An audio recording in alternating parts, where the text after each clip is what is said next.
পাকিস্তান নিয়ন্ত্রিত কাশ্মীরের নিয়ন্ত্রণ নেওয়া ভারতের পরবর্তী লক্ষ্য বলে মন্তব্য করেছেন দেশটির পররাষ্ট্রমন্ত্রী এস জয়শঙ্কর। বুধবার ব্রিটেনের আন্তর্জাতিক সম্পর্ক বিষয়ক থিঙ্ক ট্যাঙ্ক সংস্থা চ্যাথাম হাউসকে দেওয়া এক সাক্ষাৎকারে তিনি এ মন্তব্য করেছেন বলে সংবাদ প্রকাশ করেছে ভারতীয় সংবাদ মাধ্যম এনডিটিভি। কাশ্মীর ইস্যুতে করা এক প্রশ্নের জবাবে এস জয়শঙ্কর বলেন, এই ইস্যুতে আমরা ধাপে ধাপে এগোচ্ছি এবং আমি মনে করি ইতোমধ্যে অনেকাংশে আমরা এটিকে গুছিয়ে এনেছি। প্রথম ধাপে আমরা ৩৭০ নম্বর ধারা বাতিল করেছি। দ্বিতীয় ধাপে জম্মু কাশ্মীরের উন্নয়ন ও অর্থনৈতিক কার্যকলাপকে গতিশীল করা এবং সামাজিক ন্যায় বিচার প্রতিষ্ঠার দিকে মনোযোগ দিয়েছি। তৃতীয় ধাপে আমরা সেখানে বিধানসভা নির্বাচন দিয়েছি এবং সেই নির্বাচনে প্রচুর ভোটার ভোট দিয়েছেন। তিনি বলেন, এখন আমাদের সামনে আছে চতুর্থ ধাপ। এই ধাপে আমাদের লক্ষ্য হলো জম্মু কাশ্মীরের চুরি হওয়া অংশ উদ্ধার করা। আরও স্পষ্টভাবে বললে, জম্মু কাশ্মীরের যে অংশটি পাকিস্তান অবৈধ দখল করে রেখেছে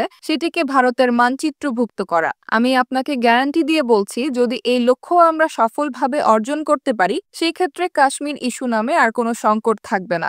এটি এই সংকটের চূড়ান্ত সমাধান।